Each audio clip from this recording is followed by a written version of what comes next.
நம்ம எல்லாருக்குமே தெரியும், நான் வாழ்ற இந்த வாழ்க்கையில எந்த ஒரு விஷயத்துக்கு டிமாண்ட் ஜாஸ்தியா இருக்கோ அதுக்கான விலையும் சரி மதிப்பும் சரி மக்களுக்கு இடையில ஜாஸ்தியாகவே இருக்கும். ஃபார் எக்ஸாம்பிள் தங்கம், வெள்ளி, வைரம் இதற்கு டிமாண்ட் ஜாஸ்தியா இருக்கு மக்கள் இடையில. அதனால அதுக்கு மதிப்பும் சரி அதுக்கான விலையும் சரி ரொம்ப கூட இருக்கு. சம்டைம்ஸ் வெங்காயம், தக்காளி இதெல்லாம் உள்ள வந்துகிட்டு போகும், டிமாண்டு கூடும், அதுக்கான மதிப்பும் கூடும். பட் இது எல்லாமே நீங்க நல்லா உற்று கவனிச்சிங்கன்னா காலத்தை பொறுத்து மாறக்கூடியது. பாஸ்ட்ல அதோட டிமாண்ட் கூடி இருக்கலாம், பிரசன்ட்ல குறைய செய்யலாம், ஃபியூச்சர் திருப்பி கூடவும் செய்யலாம்.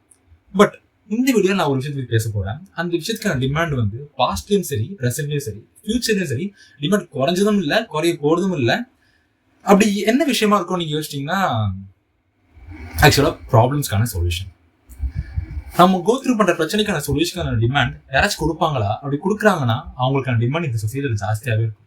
அதை பத்தி தான் இந்த வீடியோல பேச போறோம். ஆக்சுவலா இந்த வீடியோல focus on what matters by Darius வோடக்ஸ் அப்படின்ற ஒருத்தர் எழுதின புக்கை பத்தி தான் இந்த ரிவ்யூ பண்ண போறோம். வாங்க வீடியோக்குள்ள போகலாம். ஆக்சுவலா இந்த புக்ல தான் அதுக்கான வழிகளை சொல்லியிருக்காரு. நான் ப்ராப்ளம்ஸ் சொல்லணும்னா இன்னும் ஸ்பெசிஃபிக்கா என்னன்னு சொல்லலாம்னு பாத்தீங்கன்னா, how to lead a happy life. அந்த நிம்மதியான வாழ்க்கை எப்படி வாழ்றது, கஷ்டப்படாம எப்படி வாழ்றது. லைக் கஷ்டப்பட தான் செய்யணும். அது எந்த பாவில பார்க்கும்போது அந்த கஷ்டம் வந்து எனக்கு கஷ்டமா தெரியாது. எனக்கு எது வேணும், எது அழகான விஷயம், எது உண்மையான அழகு, எது உண்மை, எது பொய், எது உண்மையான அறிவு, இது நம்ம வாழ்க்கையில ஒரு தேவையான ஒரு விஷயம், எல்லாத்தையும் எப்படி கண்டுபிடிக்கிறது, எப்படி ஒரு நல்ல வாழ்க்கையை லீட் பண்றதுக்கான விஷயங்களை இந்த புக்ல அந்த ஆதர் சொல்லியிருக்காரு. இதை வந்து கண்டிப்பா ஏதாச்சும் பேஸ் பண்ணி சொல்லணும்ல. இந்த மாதிரி ஒரு அட்வைஸ் சொல்றாங்கன்னா ஏதாச்சும் பேஸ் பண்ணி இருக்கணும்ல. இவர் எதை பேஸா எடுத்துக்கிறாருன்னா, ஏன்ஷியன்ட் ரோம்ல எல்லாம் பிலாசபர்ஸ் அதிகமா இருப்பாங்க, அதாவது தத்துவவாதிகள். அவங்க என்ன பண்ணுவாங்கன்னா வாழ்க்கைக்கான அந்த அடிப்படையான கொஸ்டின்ஸ்க்கான ஆன்சரை தேடி அலைவாங்களாம். லைக் எது அழகு, எது அசிங்கம், எது உண்மை, எது பொய், எது தேவை, எது தேவையில்லை, எது உண்மையான அறிவு, எது பொய்யான அறிவு, எது சரி, எது தவறு. இந்த மாதிரி ஒரு பேசிக் கொஸ்டின்ஸ்க்கான விடைகளை தேடி அலையும் போது அவங்க சில விஷயங்களை கண்டுபிடிச்சிருப்பாங்க. அவங்க வாழ்க்கைய இந்த பெர்ஸ்பெக்டிவ்ல பார்த்தா ஒரு நிம்மதியான வாழ்க்கையை லீட் பண்ணான சில அட்வைசஸையும் சஜஷன்ஸையும் கொடுத்துருப்பாங்க. அந்த மாதிரி அதுக்கு அந்த அந்த பெர்ஸ்பெக்டிவ்க்கு ஒரு பேர் கொடுத்துருவாங்க. லைக் ஸ்டாய்கிசம், அரிஸ்டோட்டலிசம், யூஃபரனிகிசம், இந்த மாதிரி நிறைய பேர்லாம் இருக்கு. இதெல்லாம் அவங்க வாழ்க்கை எப்படி பாக்குறாங்களோ அதை பேஸ் பண்ணி ஒரு பெயர், அந்த பாதைக்கு ஒரு பெயர். அப்படிப்பட்ட ஒரு பாதையை தான் இந்த புக்ல ரொம்ப ஸ்ட்ரெஸ் பண்ணி இந்த ஆத்தர் பேசிக்காரு. அந்த பாதை தான் ஸ்டாய்கிசம். இந்த ஸ்டாய்கிசம்னு இந்த பாதையை ஃபாலோ பண்றது மூலயமா எப்படி வாழ்க்கையை நிம்மதியா இது பண்றது, கொண்டு போறது, எப்படி வெற்றி தோல்விகளை அணுகிறது, ரெண்டுத்தையும் எப்படி பிரிச்சு பாக்குறது, எது உண்மை எது பொய்ன்னு தெரிஞ்சுக்கிறது, எப்படி வந்து கஷ்டங்களை ஹேண்டில் பண்றதுன்றத அதை பேஸ் பண்ணி தான் இந்த புக்ல ஆத்தர் எழுதியிருக்கிறாரு. முக்கியமா சொல்லணும்னா செனக்கா அப்படின்ற ஒருத்தர் ஒரு ஸ்டாய்க், அதாவது ஸ்டாய்கிசம் ஃபாலோ பண்றாங்களா ஸ்டாய்க்னு சொல்லுவாங்க. அவர் எழுதின தத்துவங்களை பேஸ் பண்ணி தான் இந்த புக்கை அவர் எழுதியிருக்காரு. அதை ஒரு நிறைய எழுதியிருக்காரு. நான் ஒரு 5 விஷயத்த இந்த வீடியோல ஷேர் பண்ணணும்னு நினைச்சேன். உங்ககிட்ட லைன் 1 by 1 ஷேர் பண்ணுறேன். முதல் விஷயம், இந்த ஆத்தர் வந்து சொல்ல விஷயங்கள் எனக்கு ரொம்ப பிடிச்ச விஷயம் என்னன்னா, do what's in your control. நம்ம கண்ட்ரோல்ல எந்த விஷயம் இருக்கோ அதை மட்டுமே நம்ம ஃபோக்கஸ் பண்ணி பண்ணோம்னா தட்ஸ் எனஃப் நம்ம வந்து வாழ்க்கையில முன்னேறதுக்கு. இன்னும் தெளிவா சொல்லணும்னா, ஒரு வேலை எடுத்துக்கலாமே, நமக்கு ஒரு வேலை கிடைக்கணும் ரொம்ப நம்ம முயற்சி பண்ணிட்டு இருக்கோம். அந்த வேலைக்கு நம்ம வந்து என்னென்ன பண்ணணும், ஒரு ஸ்கில்லை வளர்த்துக்கணும், சில விஷயங்கள் பண்ணணும், அனலைஸ் பண்ணணும், இது நமக்கு தேவையா, நம்மளால படிக்கிறோமா, இதெல்லாம் பண்ண மாட்டோம், இதெல்லாம் நம்ம கண்ட்ரோல்ல இருக்கு. பட் அந்த இன்டர்வியூ நம்ம செலக்ட் பண்ணுவாங்களா, இந்த கம்பெனி நம்மளை சூஸ் பண்ணுமா, நம்ம ரிஜெக்ட் பண்ணிடுவாங்களா, நமக்கு இது வேலை கிடைக்காம போயிடுமா, இதெல்லாம் நம்ம கண்ட்ரோலே கிடையாது. ரைட்? இதை பத்தி யோசிக்கிறது மூலியமா nothing we can get benefit from this. Right? So இந்த ஆத்தர் என்ன சொல்றாருன்னா, அதாவது இந்த ஆத்தர் வந்து ஸ்டாய்கிசம் மூலமா நமக்கு என்ன சொல்றாருன்னா, எது உங்களால முடியும், அந்த இன்டர்வியூக்காக படிக்க முடியும், அந்த ஸ்கில்லை வளர்த்துக்க முடியும், பல விஷயங்கள் தெரிஞ்சுக்க முடியும், நம்ம ப்ரோக்ரஸிவா நம்மளோட ஸ்கில்ஸ் அடுத்த கட்டத்துக்கு கொண்டு போக முடியும். அதை மட்டும் நம்ம பேஸ் பண்ணி நம்ம வேலை பார்த்தா போதும். நம்ம கண்ட்ரோல் இல்லாத விஷயங்களை பத்தி யோசிச்சுட்டு இருந்தா மண்டை வலி தான் வரும். So do what's in your control ரொம்ப ஸ்ட்ரெஸ் பண்ற இந்த ஆத்தர். ரெண்டாவது விஷயம், இந்த ஆத்தர் ஸ்ட்ரெஸ் பண்ணது எனக்கு என்ன பிடிச்சிருந்ததுன்னா, லுக் மேட்டர்ஸ். லுக் மேட்டர்ஸ் நம்மளோட அவுட்டர் லுக்கை நீங்க நினைச்சுக்காதீங்க. லுக் மேட்டர்ஸ் போது லைக் ஒரு சிச்சுவேஷன் எப்படி பாக்குறோன்றது. இதுக்கு ஒரு எக்ஸாம்பிள் சொல்லியிருக்காரு.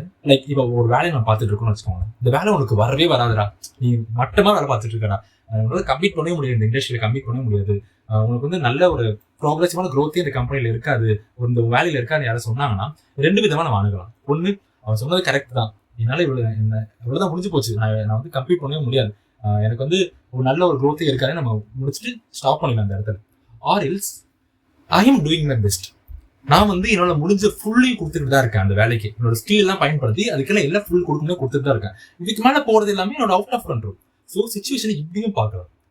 என்னால் முடியாத விட என்னால் முடிச்ச எல்லாமே நான் கொடுத்துட்டு தான் இருக்கேன். நான் கொடுக்காம இல்லை, கொடுத்து கிடைக்கலன்னா that's not out of my control, that's out of my control. So எது கண்ட்ரோல் அதை பத்தி யோசிக்கணும். So look matters.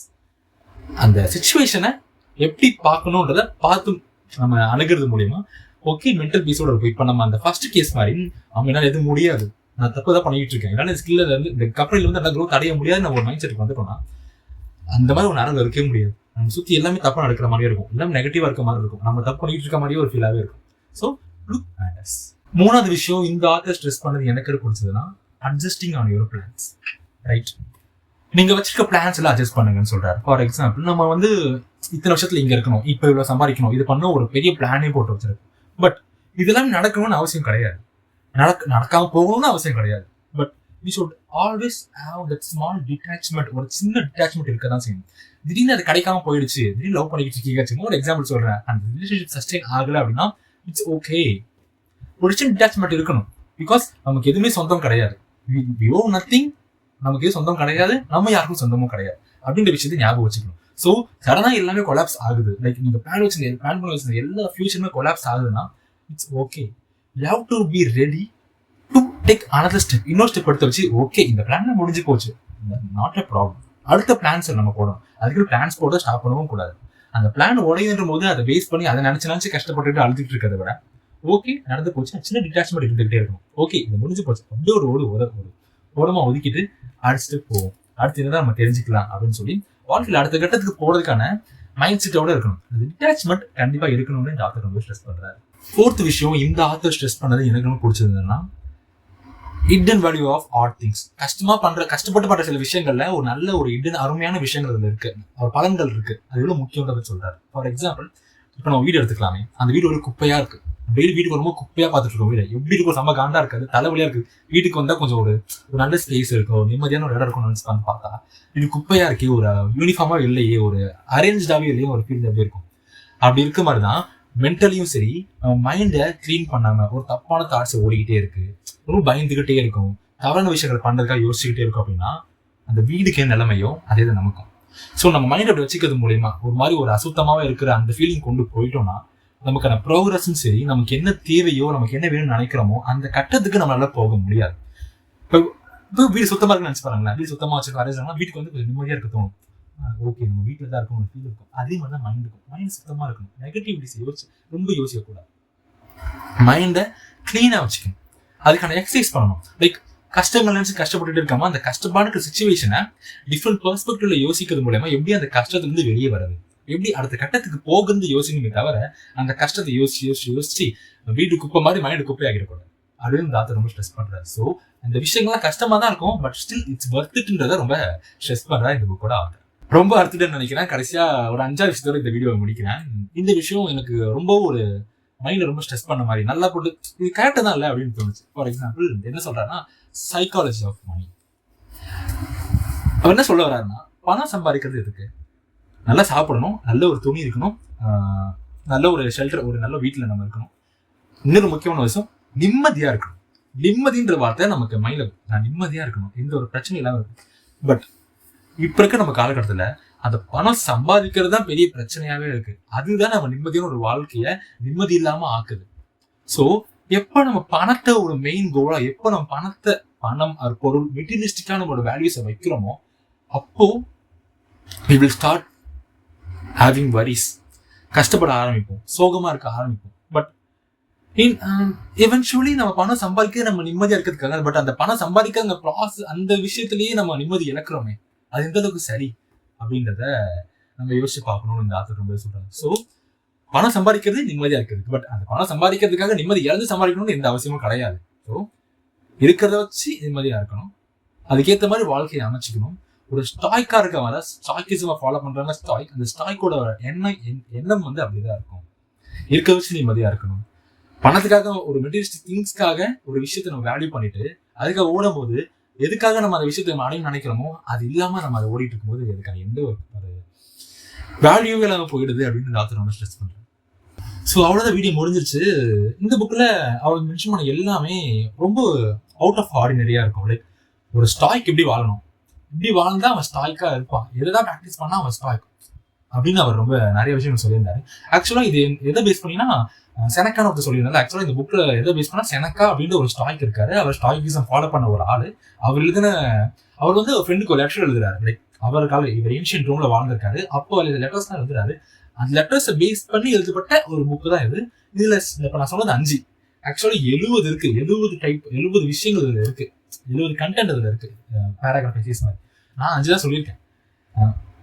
நீங்க இந்த புக் வாங்கி படிக்கணும்னு நினைச்சீங்கன்னா படிக்கும்போது you make it attract to some other things, right? நான் சில விஷயங்கள் அட்ராக்ட் ஆன, உங்களுக்கு இன்னும் பல விஷயங்கள் உங்க கண்ணில் படுறதுக்கு வாய்ப்புகள் இருக்கு. So book is worth it. ஆக்சுவலா நான் டிஃப்ரெண்டா பார்க்க ஆரம்பிச்சேன். வாழ்க்கை எப்படி பார்க்கணும்னு ஏற்கனவே சில விஷயங்கள் நம்ம மைண்ட் செட் பதிஞ்சிருக்கும், பட் இப்படியும் பார்க்கலாம் அப்படின்னு சில விஷயங்கள் ஒருத்தர் நம்ம சொல்லும் போது ஓகே இதையும் நம்ம கொஞ்சம் எடுத்துக்கலாம். லைக் இதை மட்டும் ஃபாலோ பண்ண அவசியம் கிடையாது, நமக்கு இது செட் ஆகும், அந்த விஷயம் நம்ம எடுத்து நம்ம ஃபாலோ பண்ணிக்கலாம் அப்படின்றதுதான் என்னோட மனநிலையா இருந்துச்சு. அதுதான் உங்களோட ஷேர் பண்ண நினைச்சேன். அவ்வளவுதான், வீடியோ முடிஞ்சிச்சு. உங்களை இன்னொரு வீடியோ பார்க்குறேன். பாய்.